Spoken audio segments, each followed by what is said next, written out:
Oi pessoal, tudo bem com vocês?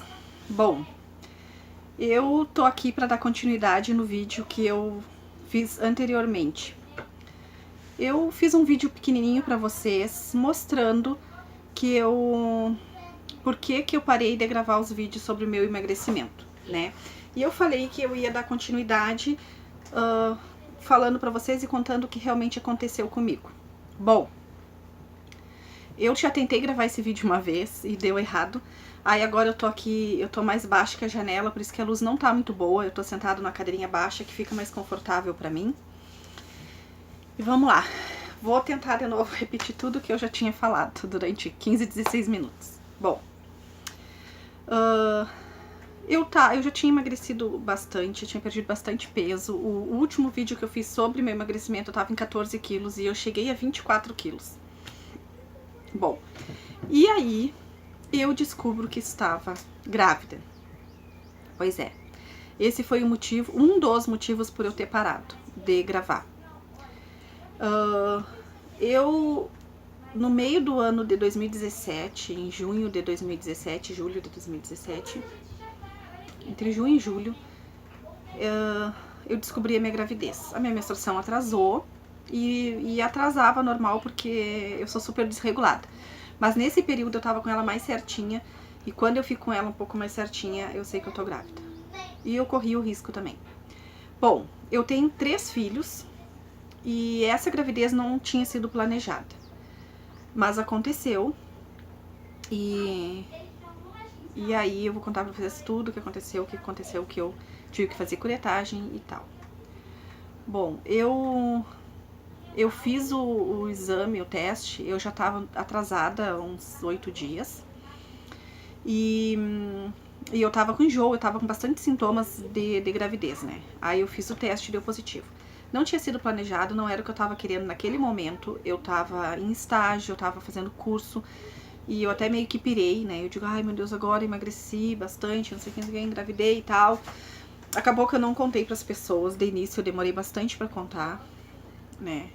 Foi muito difícil, assim, pra mim, nessa fase. Lá no meu curso mesmo, a minha prima faz o curso comigo e eu contei só pra ela. Acabei não contando mais pra ninguém, de começo. Então, por isso, eu acabei até demorando um pouco mais ir no posto, né? Eu faço os meus pré-natais pelo SUS. E aí eu demorei um pouquinho mais. Normalmente, pelo SUS, eu faço o teste antes de atrasar. Em 5, 6 semanas eu já tô lá fazendo o meu pré-natal. Dessa vez demorou um pouquinho mais. Eu descobri, eu já tava com umas 6 semanas, 5 para 6 semanas. E eu fui procurar a enfermeira do posto, porque o pré-natal pelo SUS a gente faz com a enfermeira normalmente, né? E às vezes também tem uma clínica geral ali pra ajudar. E eu já tava lá com quase 8 semanas ou 8 semanas, uma coisa assim. Eu até tenho a carteirinha, poderia ter visto isso antes, mas eu não procurei pra falar certinho pra vocês. Mas mais ou menos isso. E aí fui lá, fiz os primeiros, ela me deu os primeiros exames, já fiz os testes rápidos, aqueles ali que a gente faz, de sífilis, HIV, hepatite, tudo certo. E ela me deu, junto com os primeiros exames, já uma ecografia. Eu fui marcar a ecografia e lá no médico onde me encaminharam pra ecografia, demora bastante quando tu vai marcar. Demora, assim, algumas semanas, né? E o resultado também vem em uma semana só, que eu acho um absurdo isso, mas tudo bem. Aí, quando eu fui marcar, a mulher lá marcou pra mim quando eu ia estar fechando 12 semanas. E eu, se fosse das outras vezes, eu ficaria ansiosa, porque eu gosto de fazer ecografia cedo e tal, aquela primeira ecografia, e eu nem me dei conta que 12 semanas já seria a morfológica, né? Tá, aceitei e tudo mais, digo, tá bom, tá ótimo. Até porque, como eu não tinha contado pra ninguém e coisa e tal, era algo que eu tava mesmo deixando pra frente, deixando rolar. Marquei só pra 12 semanas. Então ficou lá pra um mês, mais ou menos, a minha ecografia. Que eu tava, acho, com 8 semanas quando eu fui. Aí, tudo bem. Passou, eu contei pra minha mãe, né? Contei pra minha irmã, pros meus filhos. E minha mãe queria muito ir na ecografia comigo, né? E aí, quando chegou no dia da ecografia, o meu marido não ia comigo, não ia vir pra ir comigo, ele trabalha em outra cidade. E a minha irmã disse assim, mana, tu não vai lá buscar a mãe, que ela quer ir contigo? E eu digo, eu não vou. Eu não vou porque eu não tô com bom pressentimento, sabe? Eu não sei. Vá que tem alguma coisa errada. E e vai ser só pra ela ficar nervosa, ela se ataca dos nervos, ela tem problema, né, com os nervos. Eu digo, ela vai ficar nervosa, vai passar mal e vai ser ruim. E parecia que eu tava sentindo mesmo que algo tava errado. Aí quando a ecografia tava marcada pra 1h30, quando foi o horário de meio-dia, a gente tava almoçando e meu marido chegou. E ele já tinha falado com a minha irmã, pra minha irmã não deixar eu sair antes dele chegar, porque ele ia fazer uma surpresa pra ele ir comigo. Então nós fomos. Só que chegou lá, meu Deus, é aquele espera. Nós passamos a tarde inteira lá esperando a ecografia. Eu fui ser atendida às 4 horas da tarde. E aí, chegando lá, né, o médico me deitou. Eu tava muito ansiosa, muito nervosa. Porque aí, é claro, eu já tinha aceitado, já tava amando, já queria muito aquele bebezinho, né. Foi primeiro o susto de que realmente era os outros 3, eu falei, vou engravidar assim, tal dia, tal mês, vou tentar e tal, e acontecia. Dessa vez não. Então realmente eu tava bem ansiosa. Aí, quando ele colocou o aparelhinho assim na minha barriga, ele já fez por cima, né, porque eu já tava com 12 semanas, e até acho que 12 e uns dias. Eu olhei assim pra televisãozinha e pro monitor, né, e eu digo, alguma coisa tá errada. Porque apareceu assim o meu útero, né? E apareceu um monte de, parece bolinhas dentro, ele todinho tomado. Sabe assim quando pega um copo e coloca sabão e assopra e faz bolha de sabão? Parecia isso assim, era um monte de bolinhas. Pra mim era aquele monte de bolhas dentro de mim. E aí eu apertei a mão do meu marido assim, né? Olhei assim pra ele apavorada, não vi bebê, não vi nada. Aí o médico virou a cadeira pra nós, assim, coisa de nunca, porque ele é um médico conhecido por não dar informação, ele não gosta de falar, ele diz assim, tu faz pergunta, ele não responde, ele desespera o resultado e mostra pra médica ou mostra pro médico. Ele não gosta de falar. E aí ele virou pra nós e falou assim, olha, tua gravidez tá com um probleminha. E eu vou te dizer, eu vou ser bem sincero, eu vou te falar tudo, porque é uma coisa bem importante, é bem grave, pode ser bem grave, e eu quero muito que tu tome todos os cuidados necessários. A tua gravidez, tu desenvolveu uma mola hidatiforme. E eu, meu Deus, o que é isso? E aí eu pedi pra ele repetir umas 3 vezes, porque eu não conseguia entender o que ele tava falando, eu não entendia, né, mole hidatiforme, eu custei entender essa palavra mole hidatiforme. Aí eu peguei e ele explicou pra nós, ó, eu quero que tu vá, eu vou te dar o resultado hoje, sendo que o resultado seria em uma semana, eu quero que tu vá pro bloco e tu vai ter que fazer uma curetagem, e esse material que for coletado do teu útero, ele precisa ir pra análise, pra biópsia, porque pode virar um câncer, de repente tu precisa de quimioterapia, e falou assim, falou tudo. E eu, meu Deus, chocada ali. Aí eu levantei e saí. Quando eu cheguei nas escadas, assim que eu fui descer, eu tava com as pernas bamba, e eu comecei a chorar. Aí meu marido me abraçou. Aí eu respirei fundo e disse assim pra ele, me empresta o celular. Peguei o celular dele e pesquisei ele direto, né? Porque ele falou mole hidatiforme completa. E o resultado eu ia pegar às 5 da tarde, isso era 4 e pouca. E aí eu peguei e dei uma pesquisada rápida, vi tudo o que era essa tal mola, não entrei dentro do assunto nem nada, mas vi mais ou menos ali o que era, e o tratamento e tal, a necessidade de quimioterapia ou não e tal. Ele falou que a maioria dos casos não precisava, mas que era algo que realmente eu precisava cuidar durante 1 ano.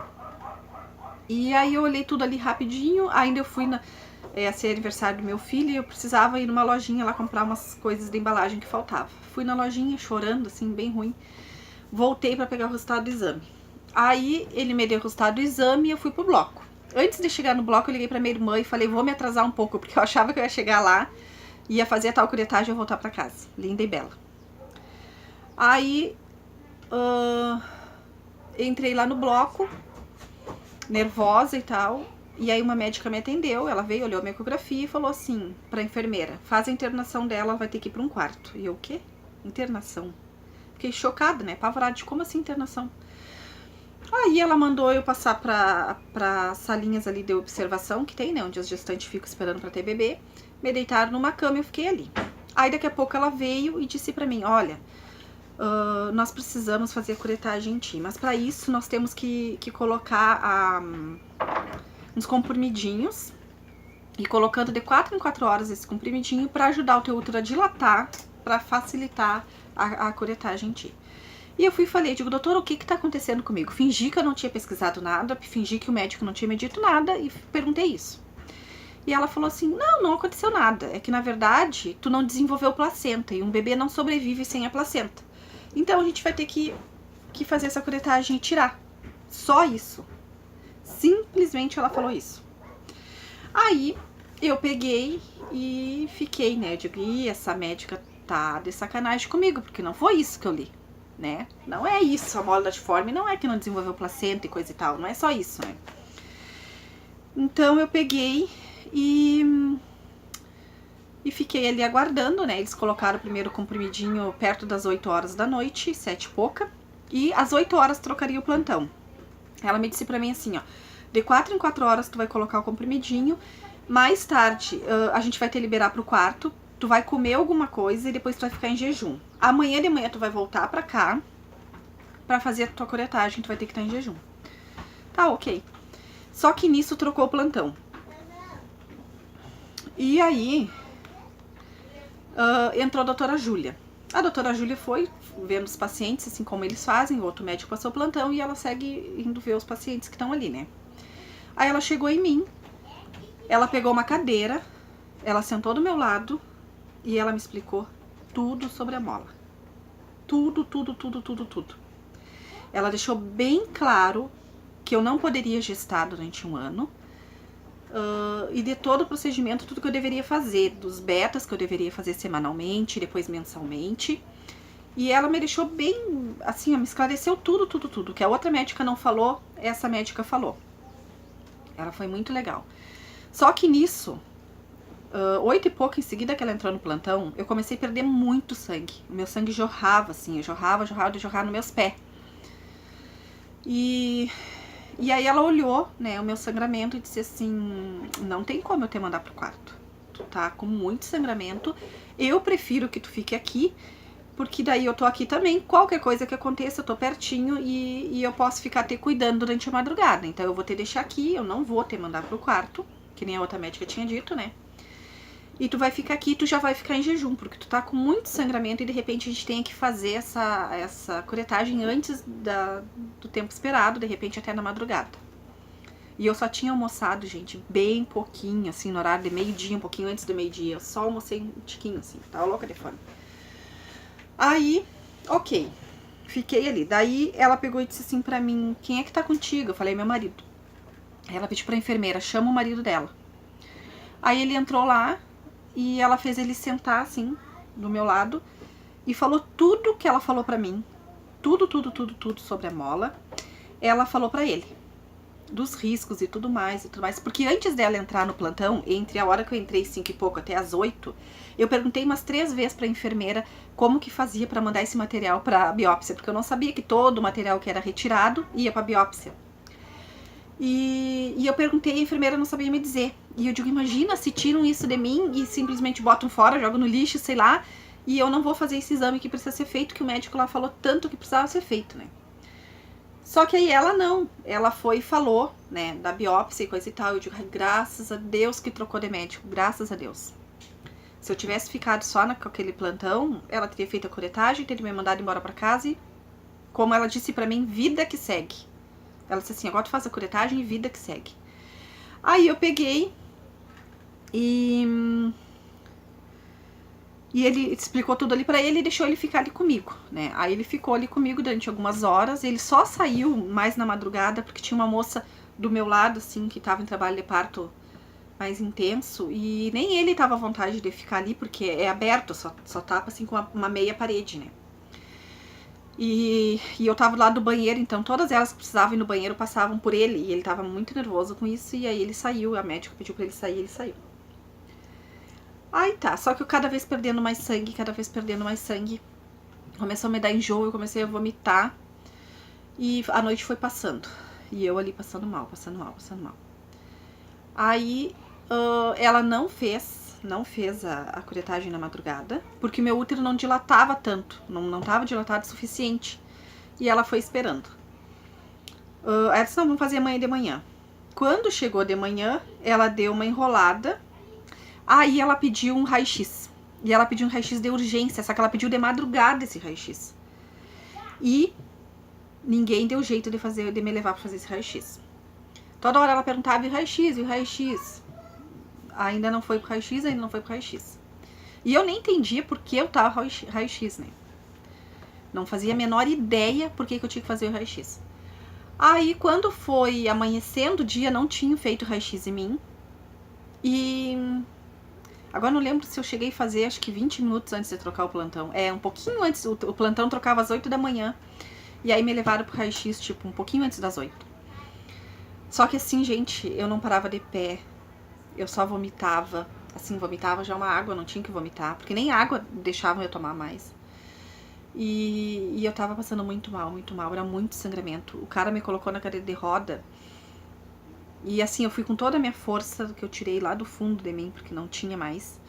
E aí eu fiquei naquela cadeira de roda, eles me cobriram assim, e eu esvaindo em sangue, era muito sangue, muito sangue. Aí o cara do raio-x disse assim pra mim, moça, tu quer, não vamos dar um tempo, não vamos fazer agora. Eu digo, não vai adiantar, a situação vai só piorar, porque eu tinha que ficar de pé na máquina, né?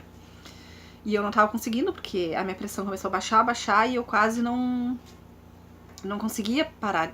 Na verdade, eu nem conseguia parar de pé, né? Aí tá, eu fui assim, eu digo, eu vou conseguir, eu fui e fiquei. Cada vez que eu ficava de pé, vinha mais vômito ainda, né? E sem falar que o sangue descia mais ainda.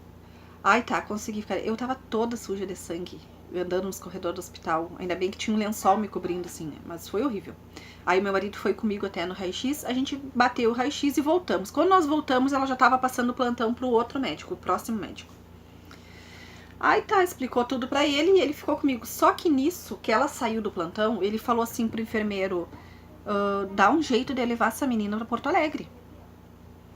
E aí o enfermeiro, não sei o que. Semana passada a gente teve um caso de mole, não sei o que, eu mandei a mulher pra Porto Alegre. Aqui nós não somos centro especializado, ela precisa de um centro especializado e bababá e bababá. Antes de me ver, eu ouvi ele falando tudo isso. Não, tenta achar uma ambulância, liga aí, dá o teu jeito, bababá, ela tem que ir agora pra Porto Alegre. Gente, eu comecei a chorar. Chorar. De que tá acontecendo comigo? Chorava. Aí, depois que ele falou lá com o enfermeiro e tudo mais, ele veio me ver. Quando ele chegou pra me ver, ele viu o jeito que eu tava perdendo sangue. Eu cheguei no hospital e me fizeram o hemograma. Eu tava com minha hemoglobina a 13,9, quase 14. 5 horas depois, já acho que já era madrugada, ou já era quase madrugada, tipo meia-noite por aí, me repetiram o exame. E aí a minha hemoglobina tava 8,3,4, uma coisa assim, menos de 8,5. Então imagina quanto não tava no outro dia de manhã, né? O jeito que eu tava perdendo sangue. Aí, tudo bem. Ele chegou e viu e disse assim, não tem condições de ter tirado aqui. Tinha que ter mandado diretamente pra Porto Alegre, não tinha que ter feito nada aqui. Nós não somos centro especializado, é um risco fazer uma curetagem e romper. Só que na minha mente, até então eu não sabia sobre a mole, daqui a pouco eu vou falar um pouco sobre isso pra vocês, mas na minha mente era assim, ó, vai romper o útero. Aí rompeu o útero, esse era o problema, romper o útero. Não, o problema era da mole invasora, que agora mais pra frente eu falo. E aí ele pedia também o raio-x, ele disse assim, não tem como, nós vamos ter que fazer a curetagem. Tu tá perdendo muito sangue, não tem como te locomover daqui, tu já tá ficando bem ruim, não sei o quê. E eu, tá, ok. E aí ele disse assim pra mim, eu vou ter que fazer uma ecografia pra ver como tá o teu útero. Aí ele fez a ecografia e na ecografia ele me dizia assim, olha, o teu útero tá com 1 milímetro de espessura. Ele tá muito fino. Um toquezinho que eu dei errado, eu vou romper o teu útero. E eu imaginando isso, né, que romper o útero, o problema era esse, romper o útero. E só que ele não me explicou o que era. Aí ele começou a pedir o raio-x, né? E o raio-x, o resultado do raio-x não chegava nunca, gente. Você passou toda a manhã e não chegava o resultado do raio-x. Aí lá pelas tantas, acho que depois do meio-dia, e eu sem comer. Aí, no caso, 24 horas sem comer. Lá pelo meio-dia chegou o raio-x, ele olhou e disse assim pra mim, tá tudo bem, graças a Deus, não tem nada no teu pulmão. E eu fiquei, né? Como assim? Não tem nada no pulmão? Tá, ok. E eu não perguntei. E eu tava tão mal que eu não conseguia falar, eu não conseguia me mexer, eu não conseguia virar a cabeça. Aí tá, ele saiu dali. Daí daqui a pouco ele voltou e disse assim, olha, eu vou fazer, mas é um risco, fazer esse procedimento no estado que tu tá. Só que nisso, isso aí já era tipo 3 horas da tarde,